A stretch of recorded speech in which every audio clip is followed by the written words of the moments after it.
Afinal de contas, quais são os principais ingredientes para um bom filme de terror? Decidi estar fazendo esse vídeo, afinal de contas, esse é um dos gêneros preferidos da galera que sempre está acompanhando aqui do canal. E vamos falar dele. Eu acredito que nada melhor que nós começarmos a citar as trilhas sonoras. Afinal de contas, filme de terror, que é filme de terror, ele tem que ter uma trilha sonora fodástica. Para mim é 35% da importância de um bom clássico de terror, se é que a gente pode estar citando assim. E eu posso dizer algumas das minhas preferidas. Por exemplo, Sexto Sentido, Fim dos Dias e O Exorcista. Para mim, sem dúvida nenhuma, são trilhas que marcam e que ficam presas dentro da sua memória para sempre quando você vai querer começar a puxar referência de um bom filme de terror. E é claro que eu deixei aqui para citar, né, dentre todas essas, a preferida de todos, acredito eu, que é de Psicose, de Hitchcock, de 1962. Quem nunca brincou, por exemplo, com aquela cena do chuveiro?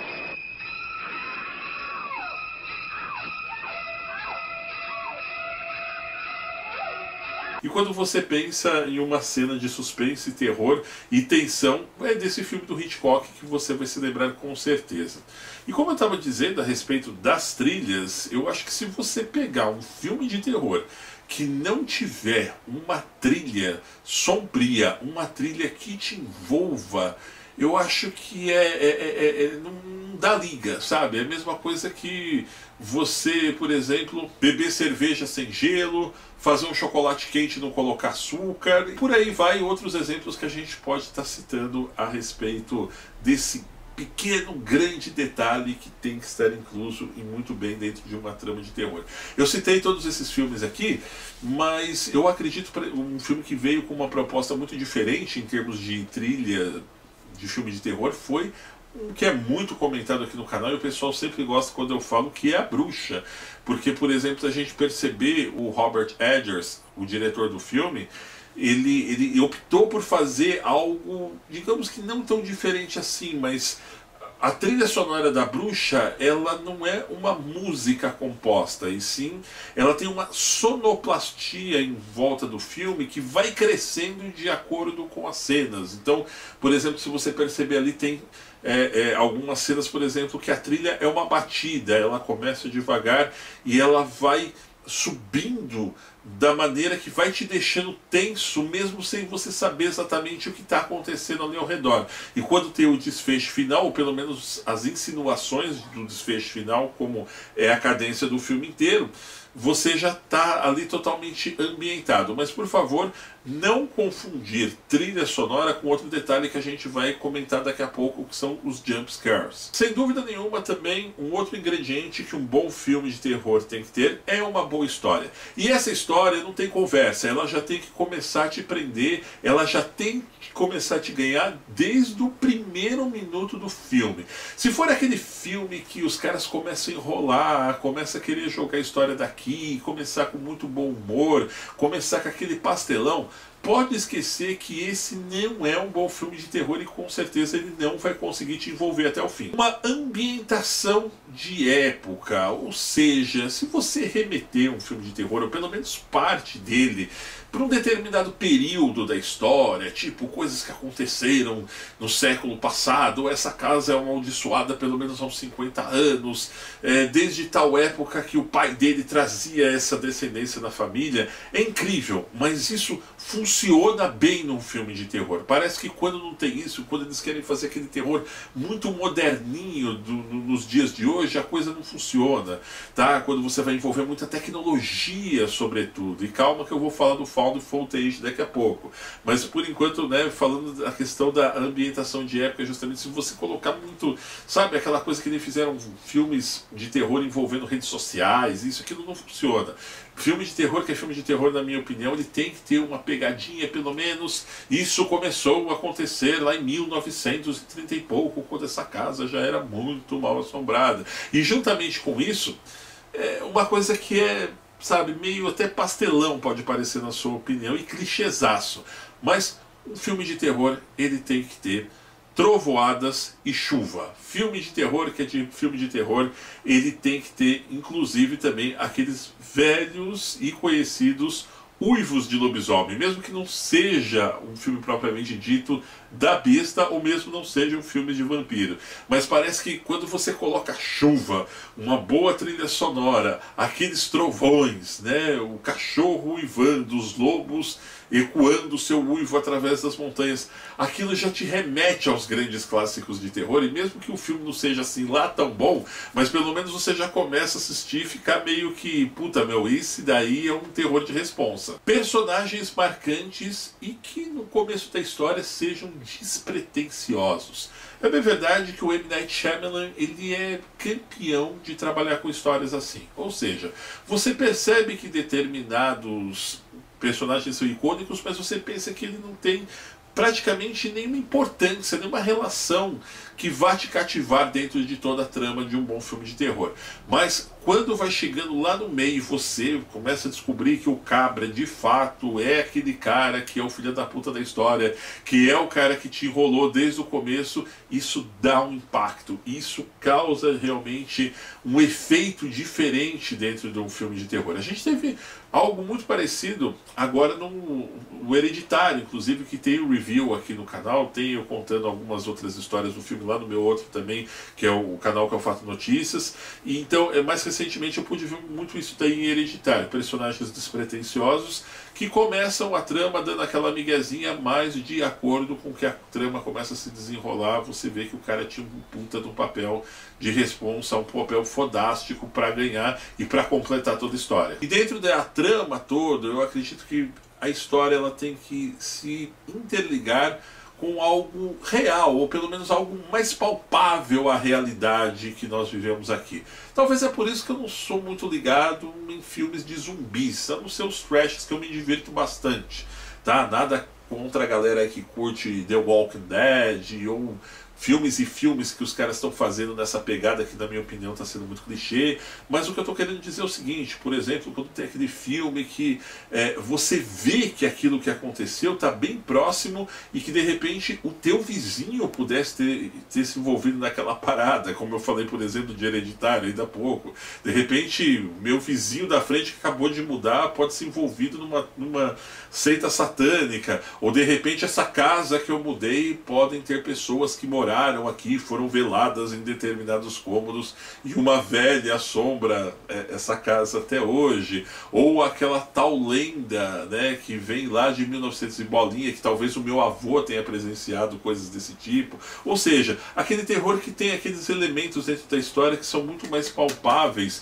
e você vê que de repente você para pensar, ou você já até escutou boatos em torno de relatos parecidos com aquele. E hoje, dentro de uma era que o pessoal fala muito em questão de CGI, em efeitos especiais, etc e tal, um clássico filme de terror, aquele filme de terror de verdade, ele só me ganha se ele não tiver efeitos especiais e todo ele for feito com efeitos práticos, como a própria Bruxa, que nós citamos aqui ainda há pouco, ou outros filmes mais que existem diretores aí que são mestres em trabalhar com efeitos práticos. O Guilherme Del Toro faz muito bem isso, apesar de, pelo menos uns 7, 8 anos para cá, ele está apelando muito mais para o CGI para incorporar dentro das suas produções. Mas dentre outros diretores, o próprio M. Night Shyamalan tem bons filmes, como foi até o próprio Sexto Sentido, esse próprio filme do Robert Eggers, que é A Bruxa, também é trabalhado todo sem efeitos especiais. Aliás, não, do Robert Eggers tem sim A Bruxa, tem um único efeito especial, que eu não vou dar spoiler aqui, que ele também não precisava ter feito aquilo, que justamente, na minha opinião, foi a cagada do filme, que eu não vou dizer o que é, pois respeito existe pessoas que ainda não assistiram, mas ora bolas, continuando a falar a respeito dessa questão, eu gosto muito quando você vê, por exemplo, que o diretor ele consegue prender você numa cena em que simplesmente ele usou um jogo de cena, ele conseguiu, por exemplo, fazer um giro de câmera e te pegar num corredor obscuro, ou com simplesmente o barulho de um gato que passou no corredor, ele consegue fazer você pular da cadeira, às vezes num simples piscar de um jogo de luzes. E eu acho que um filme de terror ele tem que ser trabalhado assim, deixa o CGI de lado, deixa o sensacionalismo do outro e, já que eu falei nisso daqui, sem jump scares. No máximo 2 ou 3 no filme, mas se você pegar, por exemplo, os últimos filmes do James Wan, eu sei que a galera gosta muito de Invocação do Mal e outros bichos mais, eu também gosto, mas o cara, em termos de James Wan, por exemplo, ele tem abusado muito nessa questão dos jumpscares, e eu acho que para filme de terror isso daí já fica manjadinho. Ou seja, você acaba levando susto, você pula na cadeira do cinema, não é pela criatividade do cara, e sim pelo puro apelo da sonoplastia. E sem dúvida nenhuma, o final tem que ter aquele plot twist fodástico do melhor estilo M. Night Shyamalan. Ou seja, como eu disse lá dos personagens marcantes que vão se revelando e que você menos espera, melhor ainda vai ser a verdadeira cereja do bolo se lá no final de todo o filme você conseguir ter aquela sacada. Puxa vida, é isso eu não esperava. Desse lado eu não esperava que fosse vir a porrada. Ou daquele outro, por exemplo, eu não esperava que fulano fosse se revelar como o verdadeiro filho da puta de toda a história. E é aí que eu acho que de verdade o filme de terror ele acaba se completando com todos esses outros ingredientes que eu citei da pouco para vocês e nos revelando aquele filme que você sai do cinema e fala: olha, valeu a pena de verdade eu ter assistido esse filme, valeu a pena de verdade eu ter pago o ingresso. Mas calma aí, o vídeo não vai acabar por aqui não. Também vou fazer algumas considerações aqui para aqueles ingredientes que, na minha opinião, são dispensáveis dentro do recheio de um filme de terror. Apelo sexual. Pode esquecer, quando o diretor coloca uma mina muito gostosa dentro do filme, aquele cara muito bonitinho, no melhor estilo Taylor Lautner em Crepúsculo, que vai arrancar a camisa, se bem que Crepúsculo não é terror, né? Mas tudo bem, segue o jogo. O cara vai tirar a camisa para agradar as menininhas que estão ali, ou quando já tem aquelas cenas, sabe, muito rebuscadas de sexo logo no começo, pode parar de assistir o filme.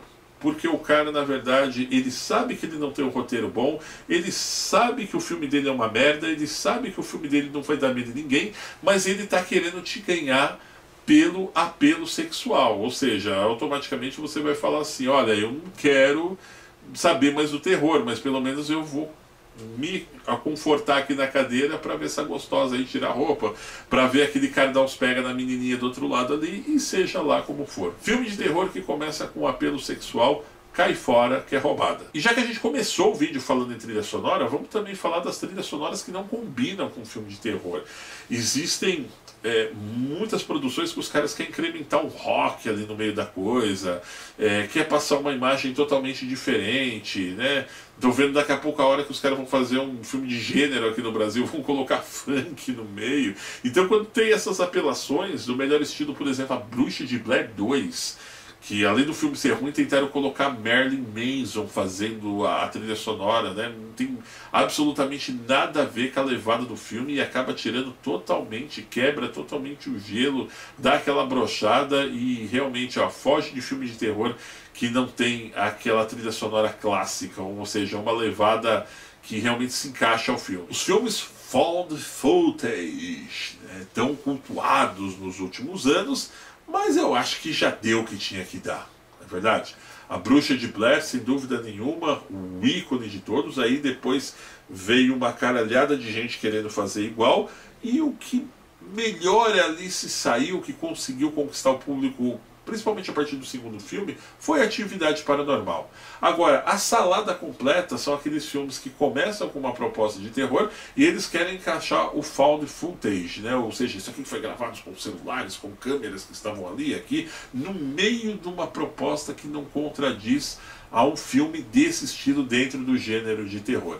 Ou seja, trocando alhos por bugalhos, na minha opinião, já está saturado o tal do found footage. Está na hora do pessoal dar um tempo em zumbi para fazer filme de terror também, que eu acho que, na minha opinião, já deu no saco, e no found footage, e começar a ser mais criativo. Ou começar a se aprofundar em histórias realmente marcantes e criativas e originais. E sem dúvida nenhuma, remake de filmes de terror, para mim, é um verdadeiro pé no saco, não dá certo. Esquece, para com tudo. Fizeram recentemente aí, há 2, 3 anos atrás, Poltergeist, que é um verdadeiro lixo. A Morte do Demônio também não ficou legal. Vivem falando aí que querem fazer Exorcista. Apesar que Exorcista também é outro tema que também, assim como o Found Footage, já está superado também. Todo mundo tenta pegar aquela linha do filme da década de 70 e tentar ficar remontando. E acaba ficando uma verdadeira desgraça. E igualmente com essa questão dos títulos antigos. Esquece, filme de terror é filme de terror.